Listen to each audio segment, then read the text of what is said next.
This made a great Shrita. Oh, sorry, I wasn't listening. Not even listening to it. Can you Irish it, Julie? What's your name?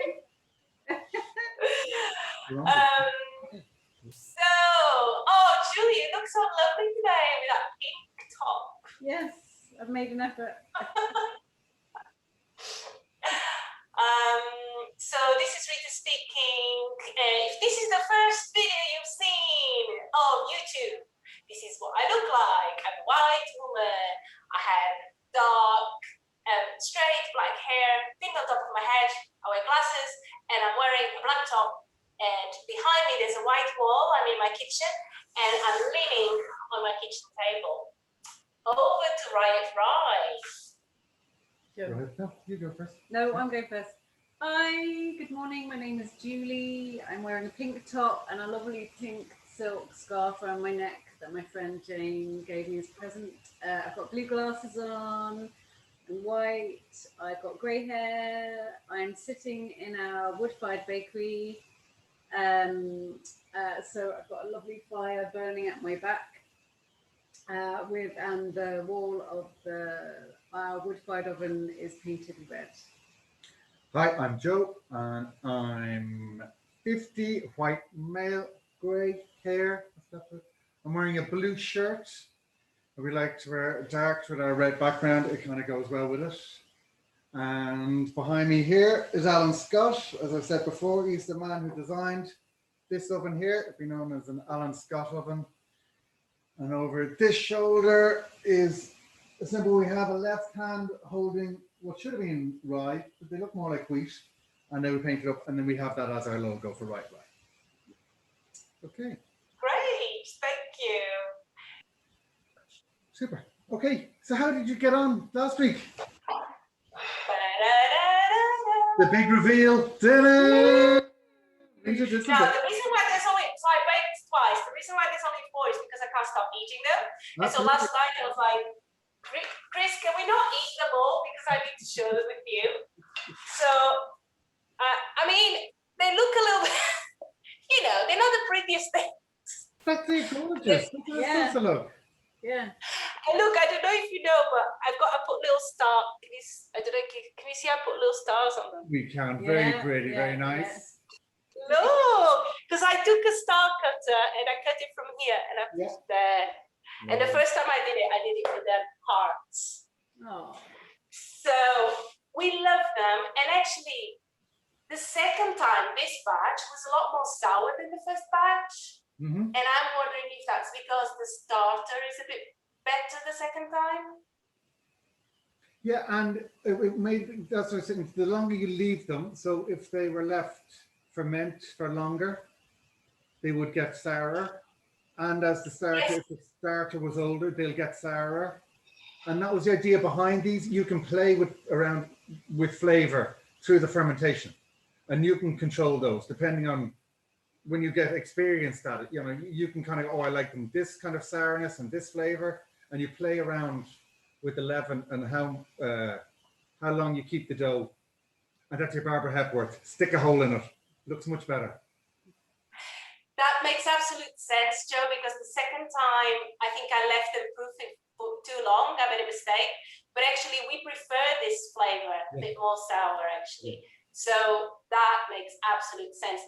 And also the first time I put flavorings on them, like salt and pepper and stuff, but actually because we dip them in hummus and things, we quite like them plain. And so the second time I just made them plain, and then we can add things to it after. So that's brilliant. Yeah, we love them. Excellent. And so how is that comparing to throwing away your, like composting your discard against using it? Oh, this was much more rewarding.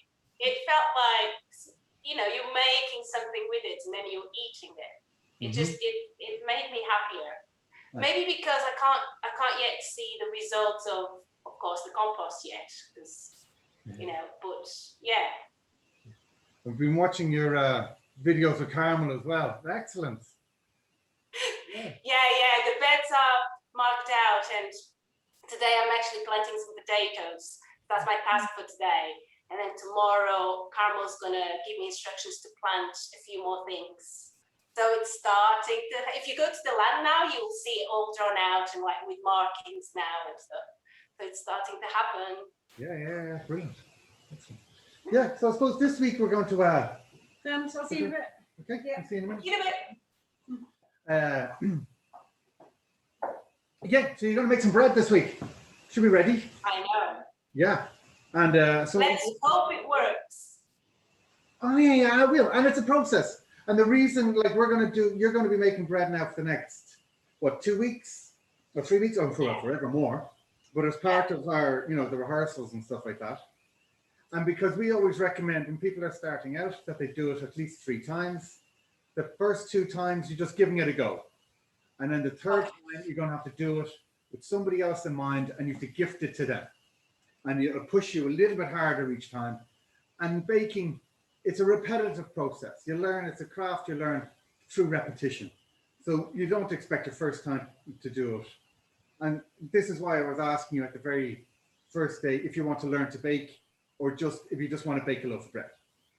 Because it's going to be different. If you just want to bake a loaf of bread, we can talk you through that, and you'll have a lovely loaf of bread within a couple of hours. But if you want to learn how to bake, you got to repeat the repetitive process, and you're going to do it over and over again. And like that, because you repeated making the crisp breads, we saw there was a difference, from one to the other, and you're learning, okay, it's not always the same thing every time. And you build on what you learned last time, and you use that the next time, and you're constantly building on it. And because this is a natural process, it'll be different every time.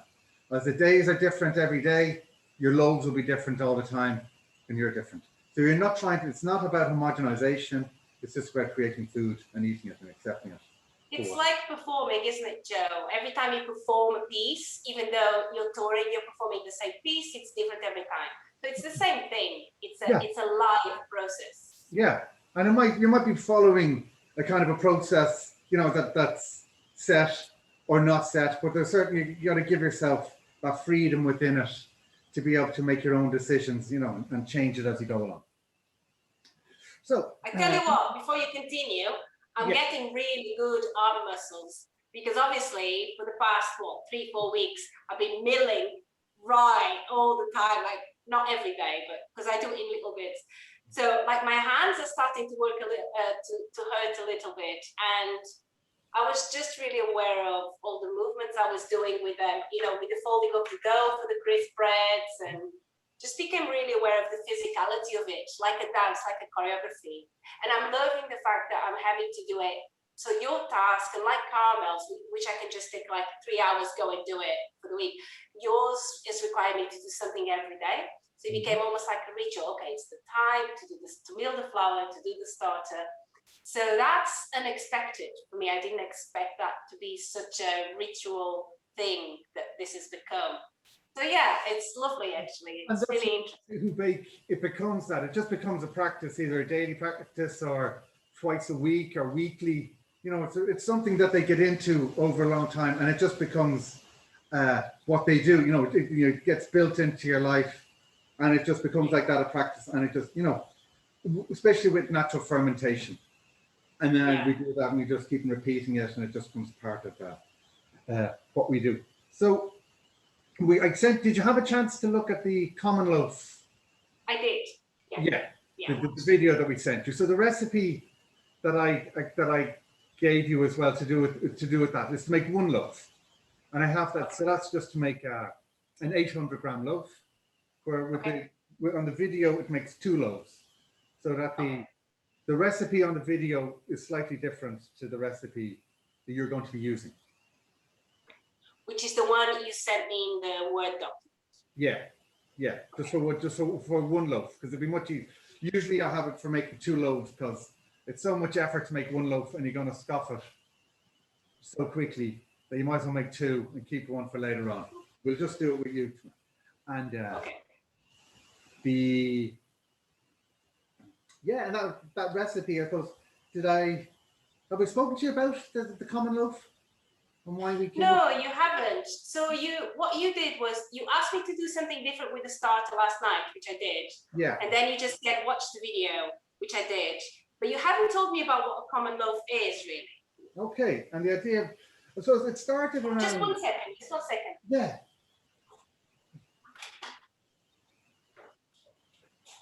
I just realized I had the dishwasher on, was going to start making noise. So that's off. Go on. It was about 8 or 9 years ago that we started coming up with the idea of it. There were kind of 3 main factors that kind of influenced it an awful lot. I suppose about 12, 10 years ago, sourdough started getting really popular, and the large industrial bakeries started making it, and they were making kind of sour faux as it's made. You know, they were making bread, calling it sourdough, but using pasteurized sourdough mix. That's the way they get a sourdough starter, and they kill it, and they would just crush it back down again into a flour. But because it's been fermented, and you can put that in as an ingredient, and because there's no legal definition of sourdough, the industrial bakeries will put in a powdered mix and mix it with yeast and other different stuff, and they'll call it sourdough. And we put in complaints with the FSAI, and they went to the EU and kind of said there was a complaint there. Oh, But wow. that there's no legal definition of it. And so the industrial bakery can use it and call it sourdough bread because it contains an ingredient rather than a process. So if I put walnut in bread and I call it walnut bread, they put a pasteurized, so they killed the whole structure, and they put a pasteurized sourdough into it, and then add yeast and other things. So they're making a yeasted bread, but call it a sourdough bread, so they can get more money basically out of it. So as it was becoming popular and people were looking for this, but of course. So, wait, sorry, can I ask you? So, are you saying that some sourdough breads that you buy in the supermarkets is actually a little bit like this? Like sourdough is used to flavor it, and it wasn't really the process used to make the bread. Well, no, so you use the natural fermentation. So they'll put vinegar in and different flavoring enhancements to make it taste like sourdough. Wow, really? Oh yeah. So they've just got the leaven, and then it's pasteurized, so it's completely killed and then crushed back into flour. But because it had gone through this process, they can call it a sourdough. But it plays no role within. It plays no role. Okay. Yeah, only the role of getting money out of your pocket and extracting wealth out of people who don't know. That's the role it plays. And they're very. Oh my gosh, Joe, I never knew that. Yeah, that'd be a big thing. And because you don't, when you display bread unwrapped, you don't have to put the ingredients anywhere. So there's no way of people knowing what's in and how it is. So they can just call it sourdough bread. It doesn't say the ingredients anywhere. It'll have the allergens, but people won't know that it is just a bread made through an industrial process and hasn't been. So then different people were getting told to go by their doctor, nutritionists or dietitians, eat sourdough bread because you're having difficulty digesting. And then they would buy this stuff and then still have difficulty and then kind of go, oh no, it must be a gluten allergen or something like that, and give up bread. Oh, I see. I see. Yeah, so because the knowledge of making bread had been lost, had been taken away from individuals, because people had stopped making bread themselves. So they didn't know what the process was supposed to be. And in Ireland, we would use bicarbonate soda to make an awful lot of the bread. So again, that natural fermentation taken out and replaced by an industrial synthetic chemical. So people had lost this knowledge of how to ferment grains. So we wanted to put it back into the common knowledge. So this is one of the ideas behind the common loaf. And if this knowledge is held by people, then the industry can't take away that they have no control over it. The larger industrial processes and the larger corporations, you can take the control back. If everybody has the knowledge themselves, then we can take that knowledge back. So that was one concept. So you came up with the idea of the common loaf, did you? You was Riot Ryan. Yeah. And so it's a little bit like, the same politics around open source software, where, if you put out open source software, then the other companies, you don't buy it from the other companies because it's just open source and you just download that. So it's the same politics, really. Yeah. And then it's owned by everybody, and and then people can do it. It's not controlled by larger corporations. Then the idea of putting the rye into it. Rye ferments really well, so it's very easy for someone who doesn't have skills in fermentation to be able to make a loaf of good sourdough bread using a rye starter. As you've seen yourself, you just keep it going, and it's quite easy. Yeah. Once you just follow a process, and you'll see the loaf you'll make now. It's going to be great. Oh, I hope. Yeah, I know it will. It will.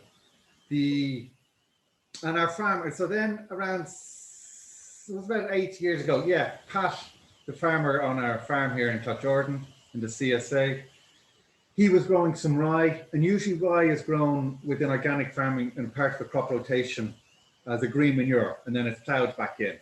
But he grew some of it off or whatever, and then so he harvested and cleaned a couple of kilos of it and arrived at the front door and went, I've done my bit here, what can you do with that? So I milled a bit and fermented it. I made some 100% rye loaves and ran around the eco village. I was too early. People stay in bed in the countryside far later than they do. I had to come back about an hour later, kind of going, does anybody want to taste this? And it was beautiful. It was wonderful. The grain had been grown here in Cloughjordan and then eaten, we milled here and then eaten people. So there was really this idea, there was so we can be using grains, especially you would have like this rye being grown as a green manure on farms and then just being ploughed in, wasn't being made into a food. A lot of these farms were still making soda breads. So they're importing chemicals to make their breads, while there was a grain here growing on their farms that if they harvested a portion of it and fermented it, they could, they could make it themselves. They didn't have to be reliant on the importation of these chemicals. And then also I was at a gathering, and an awful lot of the discourse that has going around in Ireland for years was that we can't use Irish grains to be making bread because they're very soft grains and it doesn't make a bread. And people are used to these larger loaves. And we looked at that, and it is difficult, and it doesn't give the big, large, fluffy loaves that people come used to. So the idea then, if we just use 20% Irish grain, either it be rye or soft wheat, and then we can use a strong wheat flour to give us our light loaves. And that'll introduce people, and it'll give a start to use Irish grains. We don't have, it's very tricky to make 100% wholemeal using Irish grains. Absolutely is tricky, but we can get people, and it's all about a transition that we can have. We can bring people on a journey. And now there's many more Irish grain growers, and people really getting to know how to use Irish grains. And over the next few years, they're going to become really a lot more popular and accessible to a lot of people. So that's great that transition is currently going. So that's again, and the idea was make it in a Pyrex dish. People have them; they're cheap. I came up with this idea, baking it upside down, and it'll turn any oven into an oven. We'll just stretch and fold it. There's no kneading involved. So because a friend of mine is ME, she's so it's supposed to be all ability. The whole idea of me making this bread, so there's amazing in all ages. Yeah. And then if so, you can simply just buy the flour and with your own knowledge. So it's not expensive to make either. And so that was the idea. Once you have the knowledge, you don't, because it can be quite expensive to buy sourdough breads. They're often around $3.50 to $5.50. Some people are charging ridiculous. Yeah. But for pence, you can make your own bread if you have the knowledge. And that was the idea, to give that knowledge back to everybody so they can then control their own foods. So that was the concept behind it. And then we went around, we launched it and gave. And so the videos are out there, and that's why we keep on putting them out there for free, that people can just hold the knowledge themselves. So now that's what you're going to make. Do you know, Joe, one of the things I am loving most about having these conversations with you is that I don't think I'd realized before how thoughtful everything about Riot is, and how political it is, and how you and Julie have made certain very conscious choices that are, no wonder this is your symbol, and that are very linked to your ethics and your beliefs. This idea of like the common loaf to disseminate the knowledge, the idea of kind of introducing a little bit of rye grain into your breads. It's food activism by practice. It's food activism by doing it. And that's how I'm seeing what you do at Riot. for the first time, like I'm seeing it more than just the lovely bread that I buy from the shop here. I don't know, does this make sense to you? Absolutely, yeah, because we made it when we started it, 'cause it's 10 years now. We started building 10 years ago this month. And we were called Cloughjordan Wood-Fired Bakery. And that's what we started off for our first few years as Cloughjordan Wood-Fired Bakery. And then we decided to make a conscious shift, and we wrote our manifesto and we changed our logo, and we said that it would become much more into trying to educate people and social change and activism, food activism and food politics, and and just getting involved in that area and trying and using our vehicle of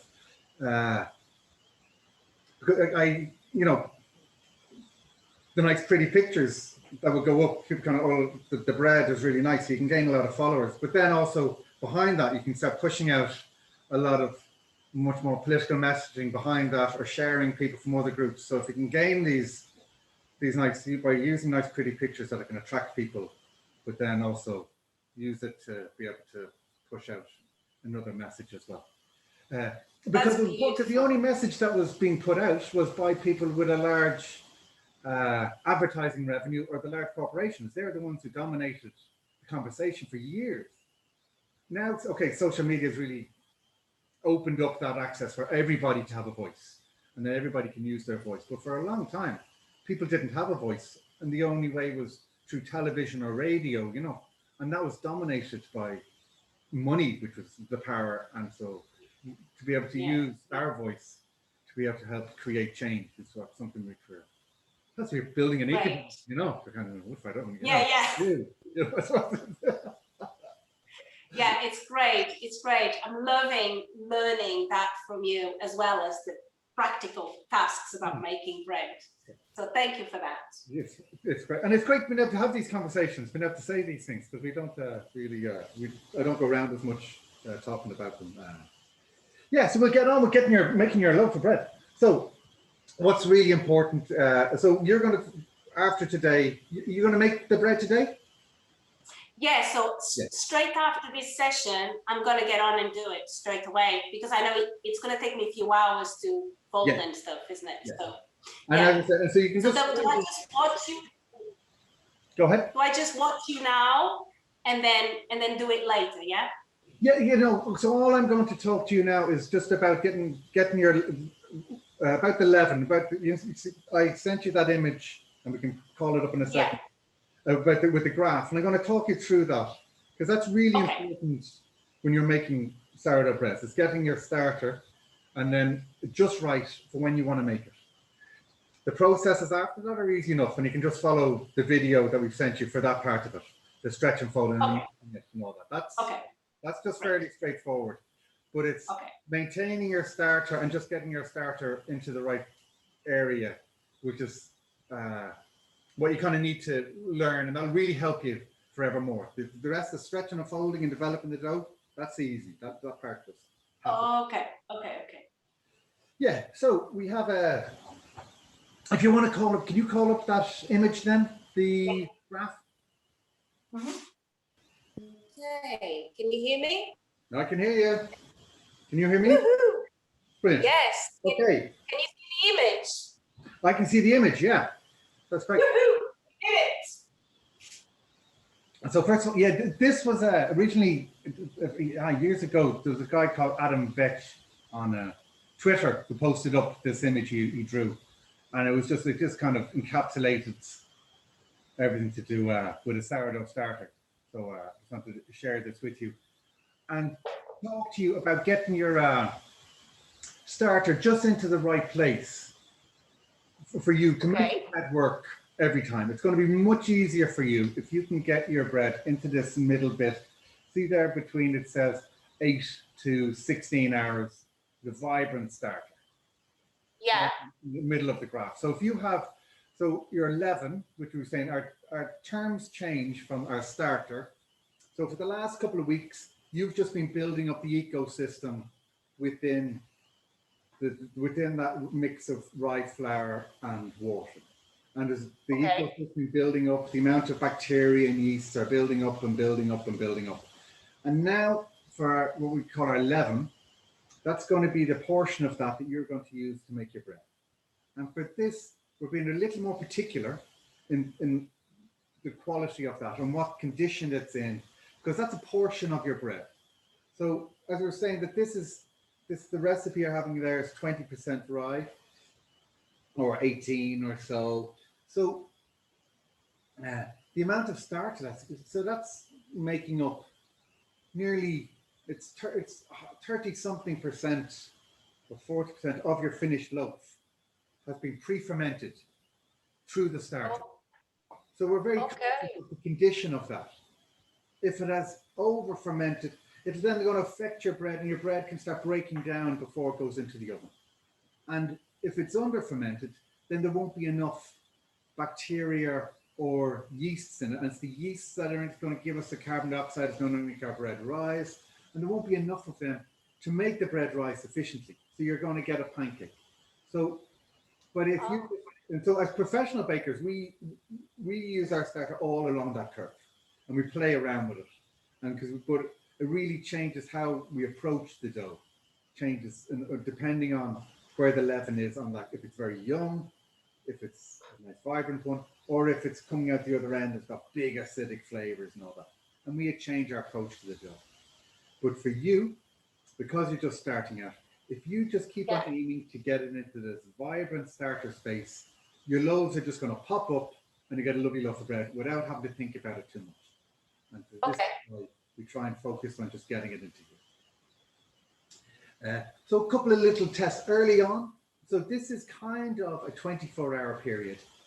If you're at around 21, 22 degrees centigrade, you leave your starter after refreshing it.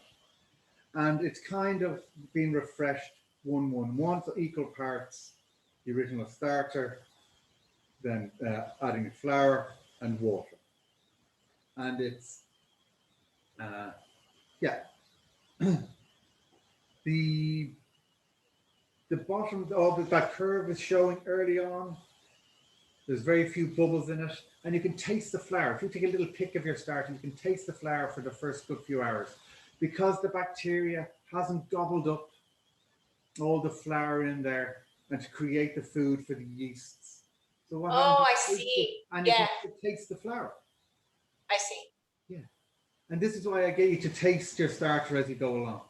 And then that flavor starts coming away, and you come into this really nice zone. Like I always call it, it tastes like crab apple.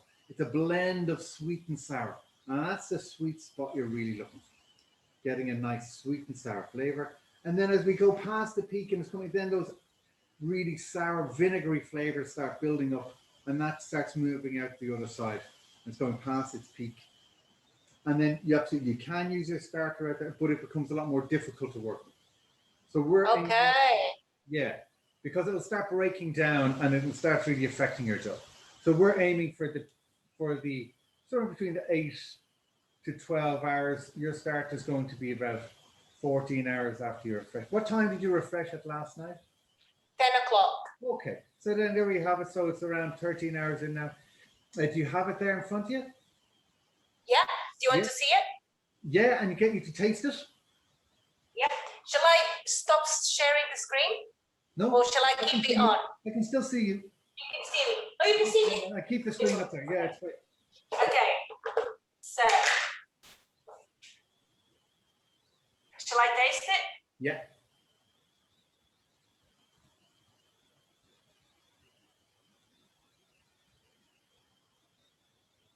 It tastes vinegary. Okay. And that'll be fine. And that's because why we're working with a rye starter, because it's not really going to impact that much on the loaf.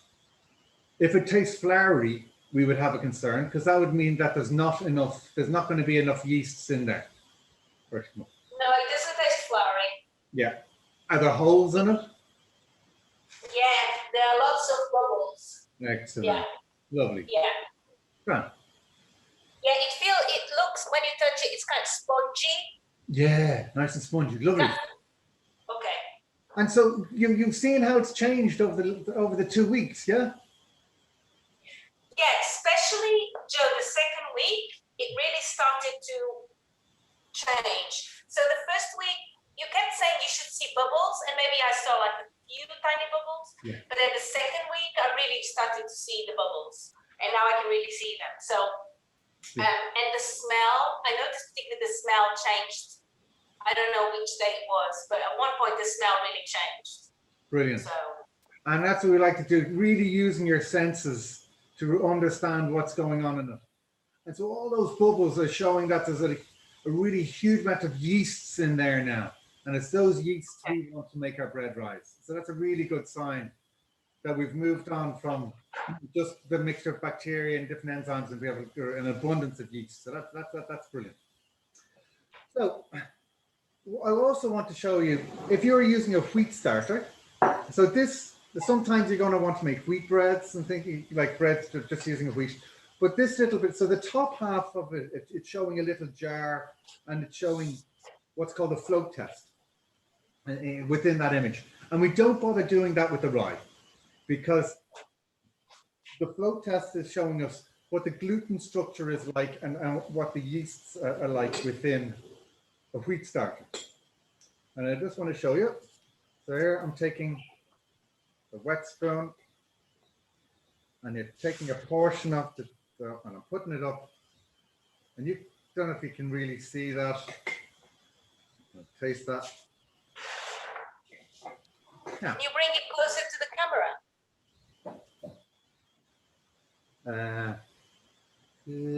Not really. Oh, it's floating, is it? Yeah, it's floating around on top. So what this is showing us is, and I taste it there, a little bit of floury, nice fizz on it, a little bit of flour.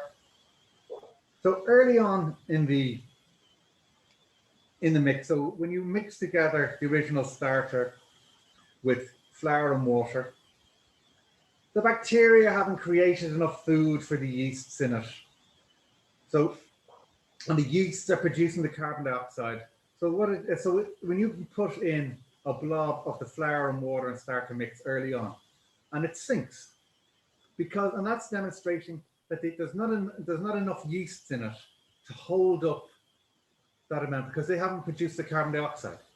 So the starter sinks. So you're there going, okay, so there's not enough yeast in that. If I make my bread now, in the time and temperatures you're used to working with, you're only using half the amount or less than half the amount of yeast. Your bread isn't going to rise. So again, you're going to get a pancake if you keep using the same temperature and time. So then you get it into this lovely area here in the middle, and it's floating around on top. So this is showing now there's an abundance of yeasts in there. Okay. And because they've created enough carbon dioxide to hold up a mixture of flour and water. And this thing is walking around on top. So it's showing there's an abundance of gases in there, so there's loads of yeast. So now we're kind of, okay, so we're confident we're going to be able to introduce all these yeasts into our dough. But because the bacteria and because the acidification is breaking down the proteins constantly within our dough, within the mix. And gluten, as we've mentioned before, is made from 2 proteins. It's joined together. So the longer it's fermenting, the more that's going to break down. And it's all going to tear itself apart. And the gluten structure breaks down and tears itself apart. If you leave your dough, if you don't bake it off or refrigerate it, it just breaks down into a runny mess. So if you put it into the water and it sinks and you taste it, if it tastes floury, you know you can ferment it longer and it'll build up the yeast and it'll float again.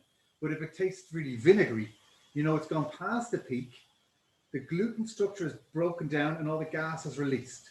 Because at the moment, that gluten matrix is trapping all the gas inside it and bringing it, so you know that we have our flours in good condition by using it now. If it becomes really runny and tastes of vinegary, we know if we put that in to our making our bread, that the gluten structure is all breaking down, and so we're putting in bad flour into making our bread. So this is what that indicator goes. So if you Shall I do Shall I do the test with mine? I'm afraid of doing it. No, you don't float test the rye because it doesn't have the same gluten structure. I'm saying this is just for doing a wheat start. Oh, I see. Oh, yes, of course. You did say that earlier. Okay, right. With the rye, we're having our flavor. We know we get used to it. It rises as it comes, and the rye is just going to supply those abundance of yeast and bacteria into our strong white flour mix, and the strong white flour is going to be all tied together, and that's going to rise and come up. So that's going to be really easy because we haven't touched the white flour part of it. But it's showing you also, so if you can understand what's going on there, when you make your dough, that same process is going to happen. You're going to start off, your dough is going to be dense, and then the bacteria is providing food inside, and the yeasts are then starting to multiply, and they're producing carbon dioxide, and your dough starts to rise, and it starts getting bigger and bigger. And then it'll get to this happy place, it's in the middle, so your gluten structure is still really good, your dough is nice and big, and it's full of air. That's your point where you want to be baking it off, where it's full of air, and because after a while, with the acidification and the bacteria that are gobbling up, it'll start tearing itself apart. And if you let your dough ferment too long, it can tear itself apart. And when you go to try and bake it off, it can collapse and you can end up with a pancake. Okay. This is why people put their dough into the fridge. By retarding it, it stops that happening, stops it breaking down. So when you go to making your bread later on today, if you want to bake it, so you're going to make your dough, you're going to mix it all together, do your stretch and fold over a couple of hours following the video, and you're going to have your piece of dough, you round it, you put it into your Pyrex dish, and you can let it rise then for a couple of hours, and you'll feel it, it becomes nice and soft, and you'll follow it and bake it off. But if you want to extend that, you have to put it into the fridge to slow down the fermentation process. Okay. Your best bet is put it into the fridge straight after rounding it. Otherwise, if it let it rise too much, and it'll just break down. Your dough will just tear it apart. You know, so you can't just leave it out at ambient room temperature, you know, or 20-some degrees for a long time, because of the amount of starter we're putting in there. This is a nice and quick recipe. It's going to give you a good bread within a few hours.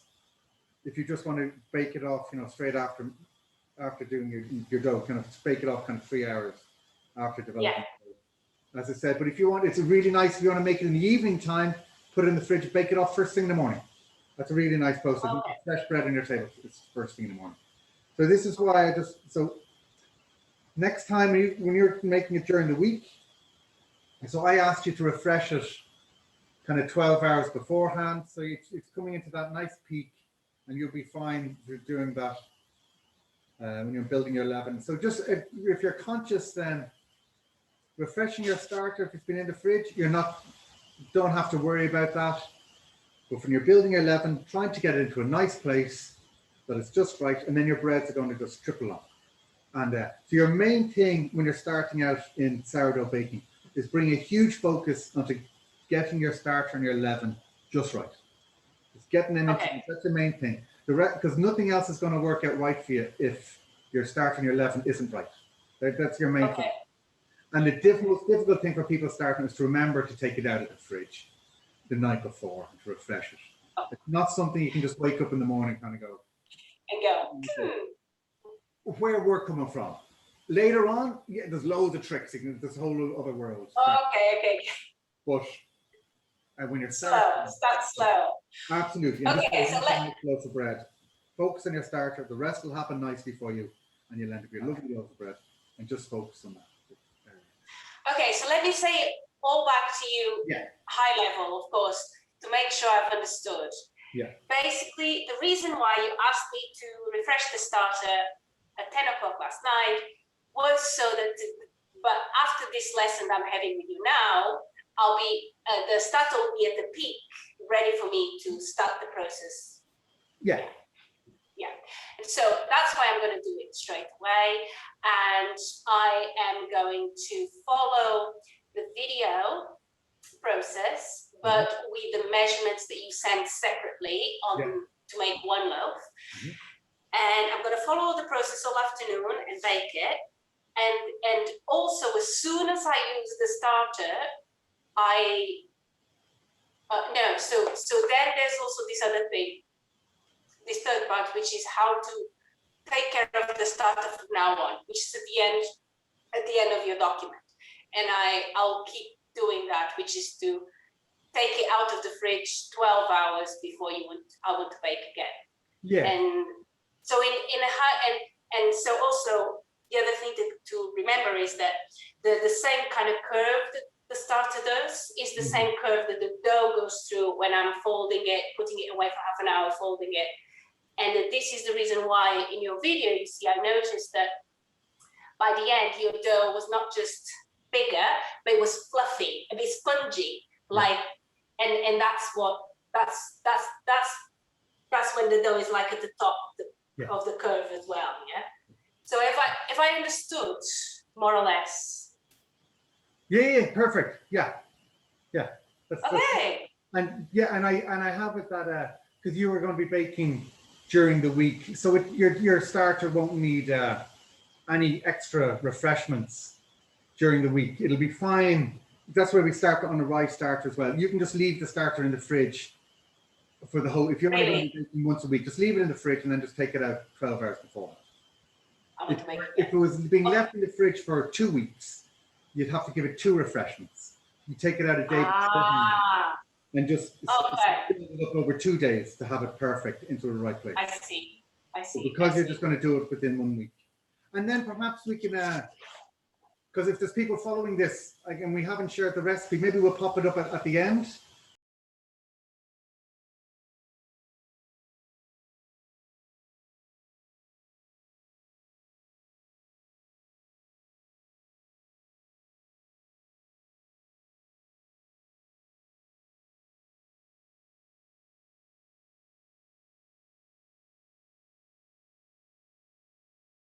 I can also, in the description, the YouTube description of this video, put a link to your video. Yeah, perfect. Yeah, and the description at the end. Yeah. Brilliant. That's great. I'm looking forward to it. I'll send you pictures as soon as I've done it. And then just follow them. Just I hope it rises. Oh my God. Oh, Joe, it doesn't. And you're just giving it a go. That's the main thing. Just Okay. Give it another go and give it another go. Relax. I hope I don't make a pancake. It's making don't stress. The main thing, people. It's flour and water. It's okay, you know. Let you all know, people. And it's fine. Okay, guys, that's today's bit. That's today. Woohoo! Okay, brilliant. Well done. And we look forward to seeing it. And we get it, Julie. I get Julie back in. Julie. And if you're feeling confident enough in doing that? Say again? Are you feeling confident enough to do that? No, I'm not feeling confident. But only because I can taste vinegary in my starter. I'm now wondering if it's gone past the curve. Okay. So I'm concerned, but I'm just going to do it and see what happens. And it won't have, because it's only been, we know it's kind of 14 hours, 13, 14 hours. Okay. It'll be fine. And that's why we're using rye, because you don't have to concern about the gluten develop in it and stuff like that. Just so it'll be abundant. It'll be, Okay, so rye is like baking for beginners. It is. It takes away an awful lot of different things to be worrying about and concerns and all that. Great. Brilliant. Julie, are you looking at dance notes? Say that again. Are you looking at dance notes? I am, Rita, I am. Very good. Very good. Okay, so should we do the usual thing where we start by reviewing and talking about what felt meaningful in all the explorations you sent me? So first I want to talk about, are you in a fridge or what is that? Is that a lift? I was like, where is even that? Is that behind that symbol? What is that? See it. Is this a fridge? What is it? It's called a prover. So we don't use it, but it's basically like a sealed room, and you can control the temperature of it over long periods of time. So it allows you to like retard breads. So yeah, it's called a prover. And why did you get it, and why did you ended up not using it? It uses a huge amount of power, and it's so it's 3-phase, and so it can go from plus 40 degrees to minus 20 degrees within kind of minutes. Wow. Yeah, and then it can hold the bread at that and bring it back up. So part of when we were changing over was just becoming much more environmentally conscious and moving into more ambient proof and working with the natural temperatures and moving more into that without control, without these controls. And I see. Yeah, there was a power surge years ago, and a chip blew in it, and it was either going to cost me 500 quid if I fixed it myself, or €1,000 if I got to pay for the chip. So we decided, no, we'll move into that, and we'll stop using this. So we just have a big box sitting there. Wow, I mean, and your bread is wonderful. It just goes to show you don't need to use stuff like that. Yeah, and that's what we try and show other bakers who come and visit. You can work ambient for the planet. That's the tagline with John, hot-scotch baker over in Australia. Yeah, I was kind of stunned this week with the stuff that you sent me. It's so visually so beautiful. So those moments in there, and the way you have a light on the floor, is that right? Yeah. But because it's a reflective surface, it just reflects off the surface. And it's such an industrial and alien environment for a dance. And so to watch you improvise the push-pull game in there, so beautiful. And then the same when you did a similar exercise, I think, on the table, and you filmed that from various angles, the mirror, sideways, etc.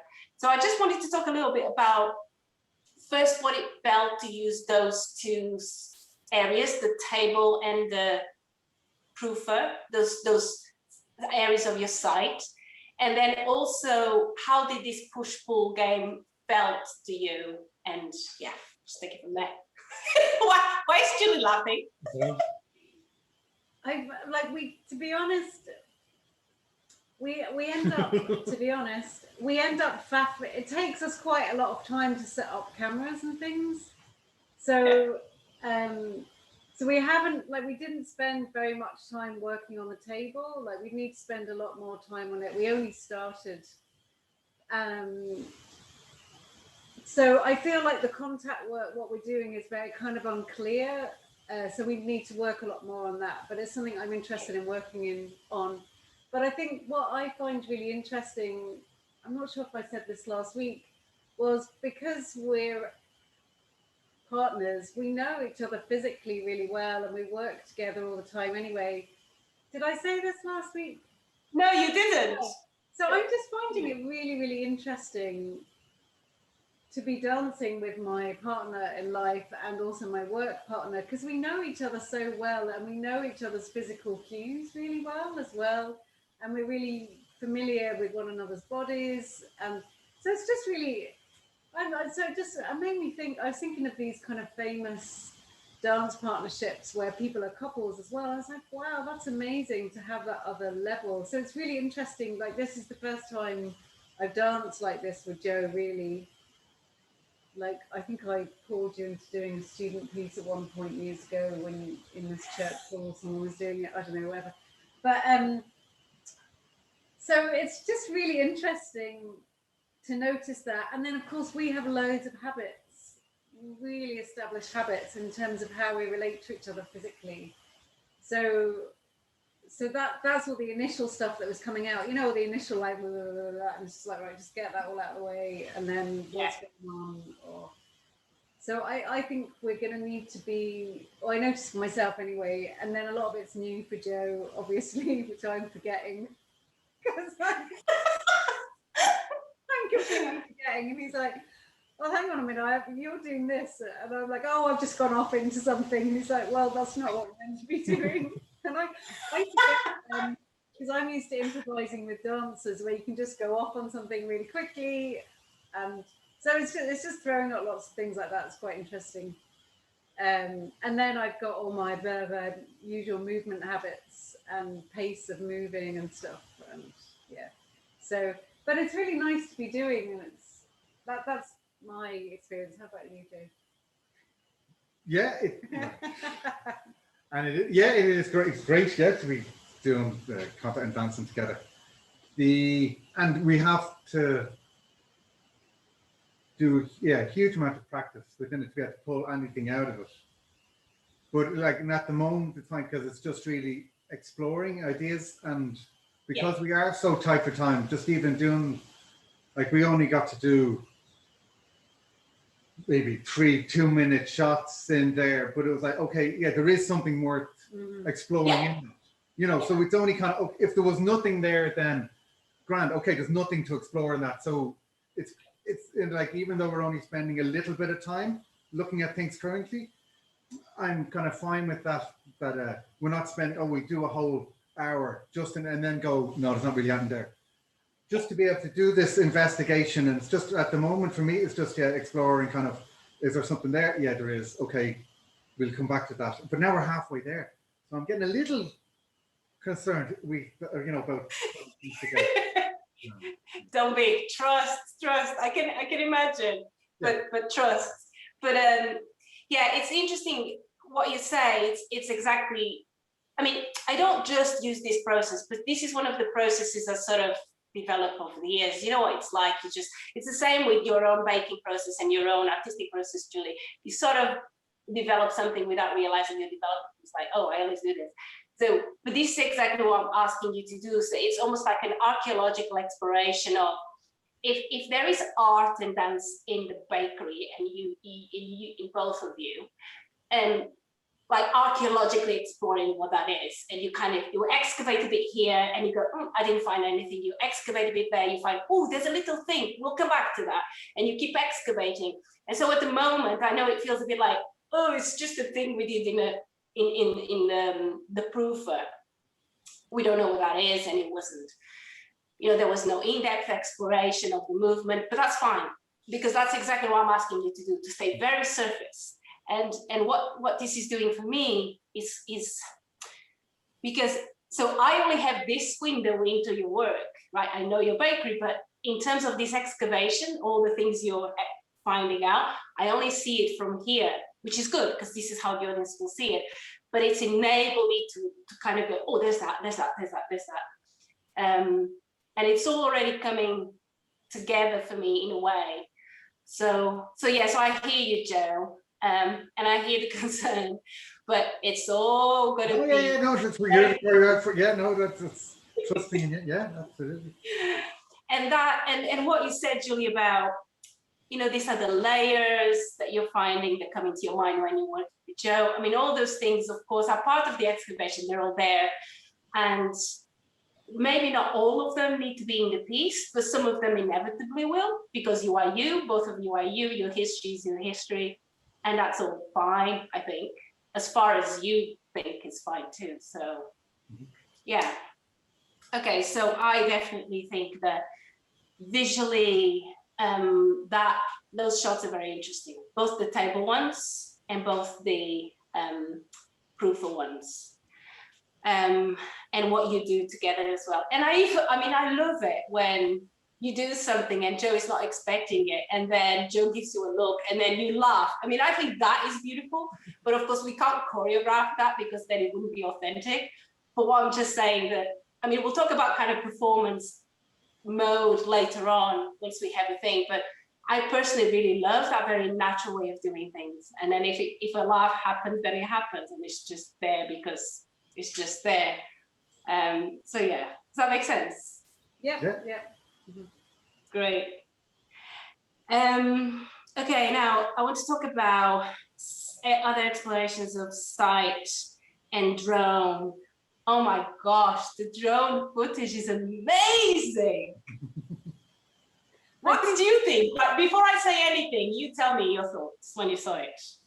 I think, well, what's coming up for us like when you've been, so I think it's just made me look at the bakery completely differently, which is why it's made me just, I guess it's just revealed all these spaces. It's like, oh, there's the Pruder, that's a space, we can go into that. And then I don't know why, but then the other day I was suddenly like, we need to go on the roof.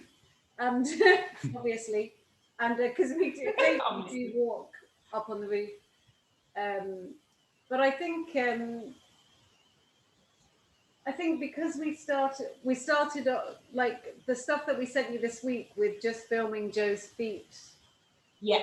And you were talking about mapping and just showing very much that we're out in the countryside, and then suddenly walk onto a bit of road, up a path, and you're in the bakery. It's like, okay, that's and just not wanting to reveal everything at the beginning. So wanting to, because we were just thinking that feels good for us to have a really tight beginning where it's filmed tightly just as the feet as a kind of introduction, but then moving out, and then it feels like for us, I think that it feels like that, like we were playing around on the roof doing stuff, and the roof's actually steep, it's sloped quite a bit, and there's ridges in it, so it's I know. I was like, you're so brave to be up there. Oh my gosh. You're quite comfortable up there, aren't you? Yeah. I'm more nervous. I'm getting more used to it. I'm more nervous. So, but then when we started playing around on the roof, it was kind of like, it's not, we were just kind of going, it's not interesting. And if that's where the piece finishes, actually it makes more sense. I don't know if you want to cut all this because we're giving all this information away now, but it makes more sense to walk out the bakery, climb up onto the roof, and then just pull out. And you were saying very much that idea of... Yeah, we're going up on the roof. When we were doing all, like, we spent a bit of time up there, and my son was filming around one of the windows and stuff like that. Oh, yeah. And there were some nice angles within it, but it is really another space. So we're doing a lot of work on it. It's a whole other space to go into, which is, you know, it all of a sudden,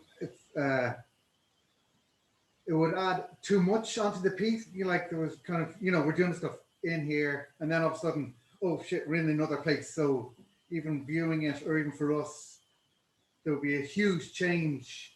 So, you know, with the time that we're working on it, and just with the scope of what we're doing, I don't think it's necessary after. Like, it is an interesting space, but it's a whole other space, and very different to the space that we're in when we're in the base. Definitely.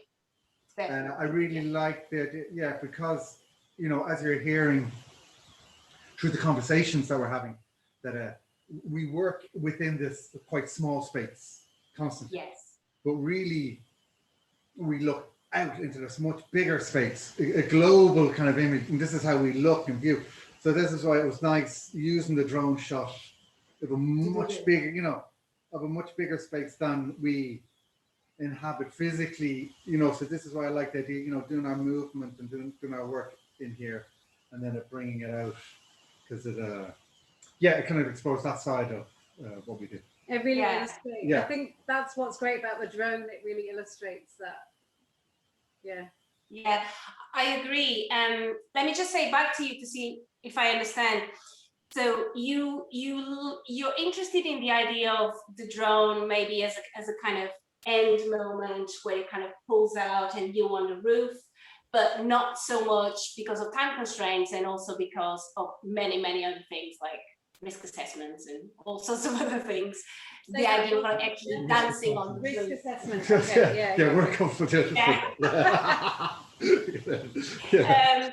So the idea, so if I understand you correctly, it feels to you right that most of the movement and the content happens in the bakery, and maybe there is this introduction moment of maybe the outside feet walking the land, the change into the pavement, the coming into the bakery, and then staying in the bakery for most of the content.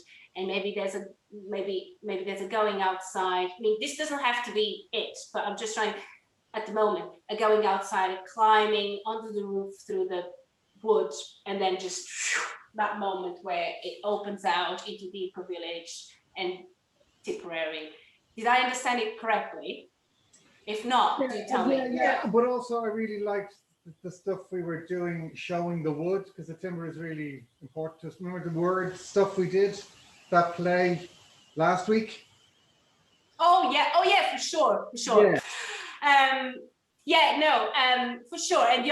the stuff around the wood as well, I like. I mean, I'm just talking, trying to see really high level, like structure really high level, and just trying to understand how it's feeling to you, because ultimately you're the ones who they're feeling it, and I'm just your first audience, you know, the person watching and going.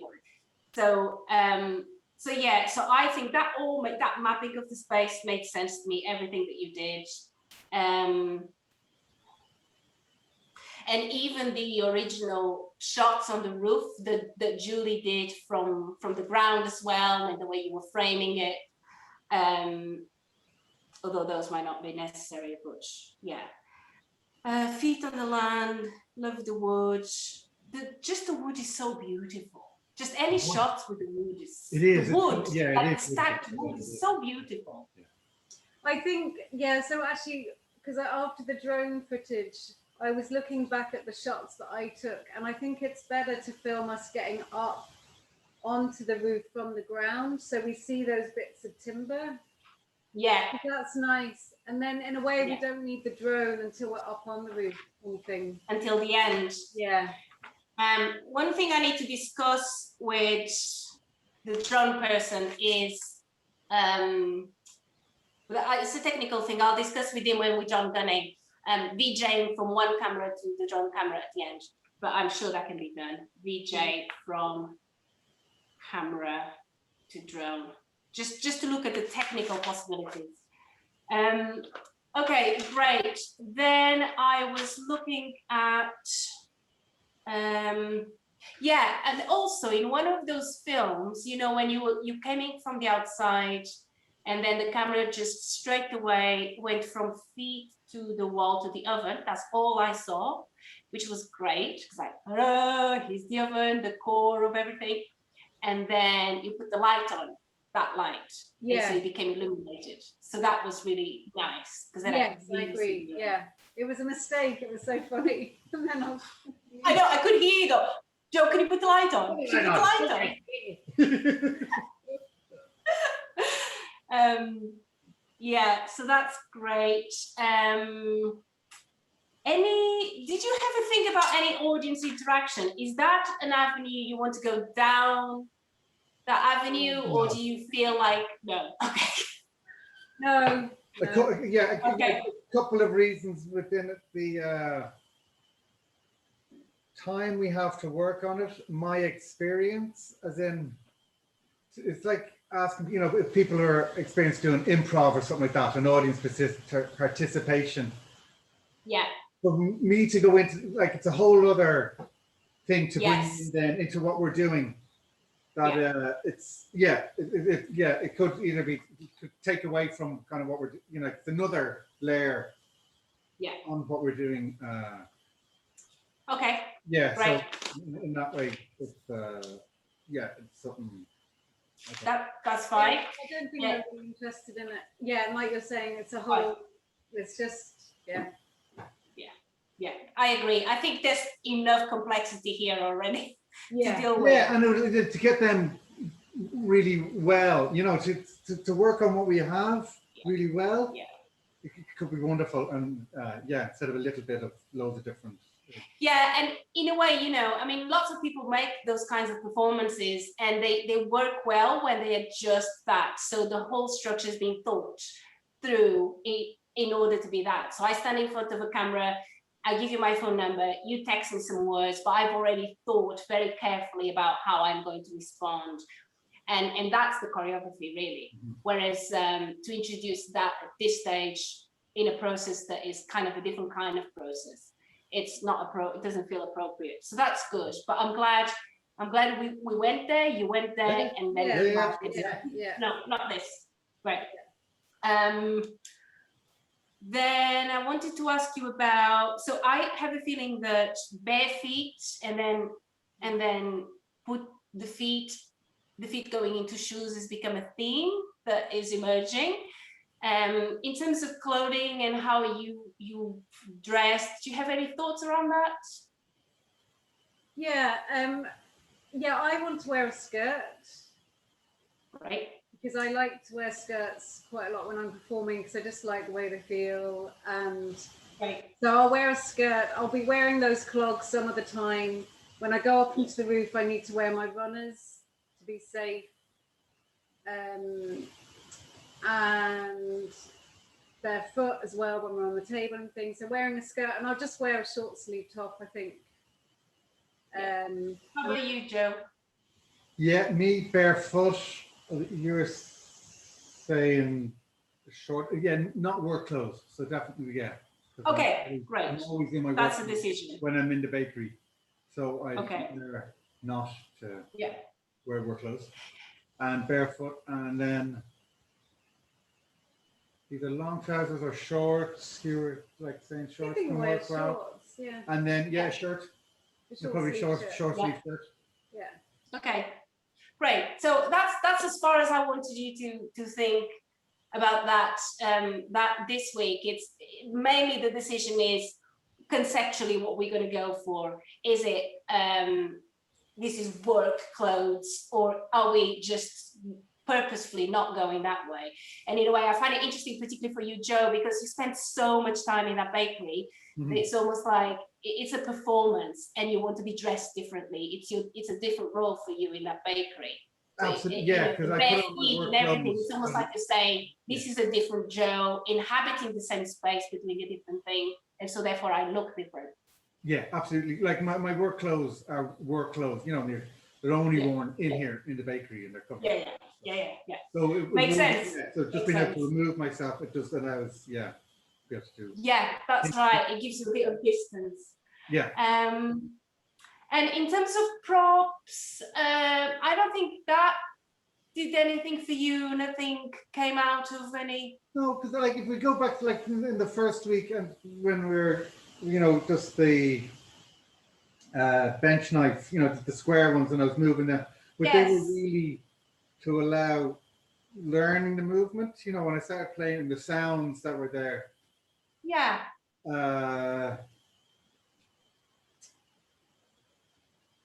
Bringing the sound of me, I didn't like the sound. Like there's a few of them I was playing around with sounds because I don't. One of the knives in particular, I really don't like. It's too noisy, so I don't use it. Too noisy. It creates too much in my work. So it's like it's too noisy. Yeah. That's why I was showing them against each other to see if that brought up anything, those noises. But I preferred, trying to move with them and then getting rid of it, and then just trying to remember the movement that was there when I didn't have the prop. But and we were thinking about that when we were kind of looking at whether some of the baking equipment up on the roof. It works in scale, having one or two little items where they go, it wouldn't really work. It would work with a huge thing, but that's then building a whole set. Yeah. Quite big. Again, that's another level to it, and another thing to build on. And with the times we're working in, I don't know if that. Yeah, because and then I was like, what about if we bring the baking equipment up here and start playing around with it, and just as an idea. And Joe's like, no, I'm not interested in that. So it's not something. it's not something we feel drawn to at all. It's like, great. Okay, makes sense. Okay, before I go into what we might do this week, because I have a proposition for you for how we shift the process now. But I just wanted to hear more from you, other things that you did this week that maybe I haven't mentioned that you want to discuss. Yeah, I really like the walking barefoot on the ground, on the soil, on the earth bit. The two you sent both of them. Yeah. Yeah, I like that too. Yeah. I liked the image of when I was swinging my shoes, but like that, and because we're even thinking, I don't mind what the weather is. If it's lashing rain on the day, because I would usually go for a run in the morning. I put out a start and I run that route in the mornings as part of the work. Ah. So with the changing of the seasons, I don't. So if it was lashing rain, there was a lot of mud. That doesn't bother me, or if the weather's fine. So even if, but again, I like the barefoot side of it. Yeah. Because as I said, I'm always wearing kind of heavy shoes in work, so I like that barefoot aspect of it. Yeah. That was I really liked that part.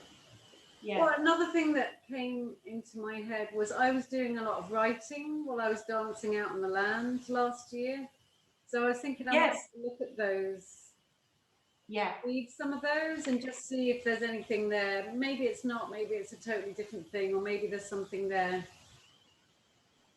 So I think that makes sense. Yeah. So I'm going to have a look at those and I'll just read some of those and send them to you. Okay, great. Because sometimes I really, sometimes our minds do this, don't they? Like intuitively, our minds are making connections between things that happen really far in time. But sometimes when I have those kinds of ideas, I kind of go, oh, I better check that because there might be something that in the back of my mind I can't see yet. So do bring those into it, and then see what comes out of those. Because at the moment, also in terms of text, we have your manifesto and that very interesting game you play with it. But maybe we have other kind of text part of it. Okay, so let me share my screen with you.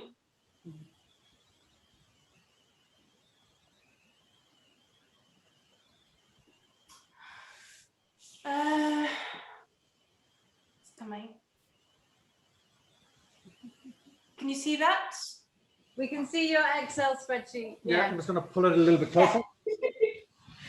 Okay, so I was doing some thinking about how do I move this forward now, because obviously I'm not in the rehearsal studio with you guys where I could just go, oh, can we try a bit of this? Can you try and expand on that game you played in the proof, or, all that.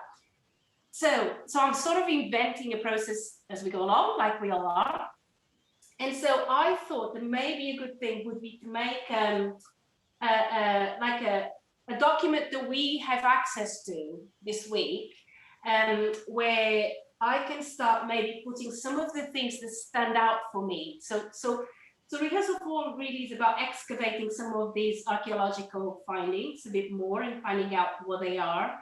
So like you guys have said, it feels very surface-like sometimes the push-pull game, because we haven't had time to really focus on it. So it's about excavating some of those propositions, and some of them are clear to me, like from all the material you've sent, there are things that are really clear gems, but there might be things that are gems for me there might be things that are not gems for me because I can't see their potential yet, but they feel like gems for you. So I didn't want to be the only person making these decisions. So my proposition is to populate this kind of spreadsheet where we're still keeping things fairly separate. I mean, if they start to contaminate, that's fine. But where, for instance, I would look at what's the gem of solo movement, those initial improvisations in front of the oven, for instance. What some of the gems in terms of duet movement, contact work on the table, inside I called it a fridge. I didn't know it was a proofer. And then the layering of the improvisations in front of the oven when they become duet, little things like that. So if I populate this, send it to you today, send it to you tomorrow, sure. And then you populate as you see, and then I suppose it's about deciding to really excavate one of two of these elements in the next rehearsal. Mm-hmm. How does that feel to you, like, as a process? That's fine. Yeah. Yeah? Yeah, and I think this, go on. And then practice more movement, is it? Yeah, we just spend more time on one or two elements. The context. Yeah, and I will give you some so I'll make some suggestions, for instance, on how to spend a bit more time on one or two elements. and then you can find your own ways as well. But I'll make some concrete suggestions as well. And then I think if we do that, and so it'll feel less hectic from now on. It'll feel like we're just spending time on this cluster of material, on these 2 clusters of material.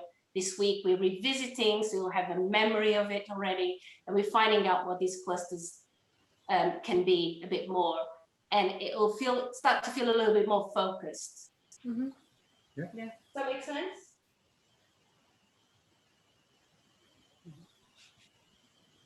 Yep. Yeah.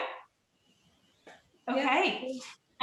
There's so I'll get that done later today. I'll send it to you either this evening or first thing tomorrow for you to add. Sure. Yeah. And oh, I also wanted to ask you, I forgot to ask you this ages ago, just because it's something that's come up in rehearsals with Carmel. Do any of you happen to play an instrument, or do you want to sing? Do you sing? Do you want to sing? So, no. Okay, just check. Joe's got a great singing voice. Yeah, I sing a lot in the bakery, and Do you? Yeah. How would you feel about Julie just audio recording you, or you just putting a little audio record on the bakery and then sing as you do, the usual thing, and then we hear it and we see if there's anything to it. Yeah, because I'm learning songs at the moment. Well, I'm singing a song at the moment, and yeah, Okay.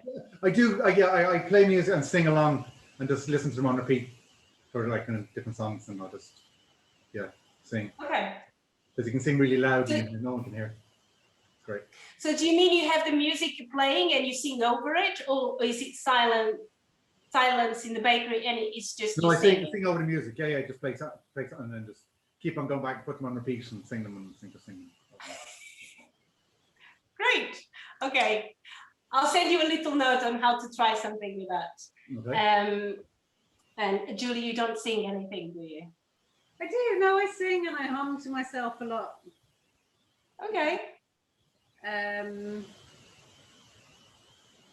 I think I'm more interested in exploring first, initially reading what I've written to see if there's anything there.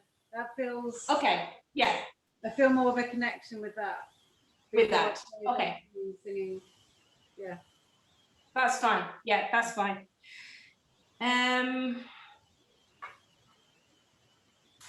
Yeah, so also I was thinking, when I was thinking about the process from here on, I think at some point, I don't know if it's next rehearsal or the rehearsal after. I think when we arrive at the structure,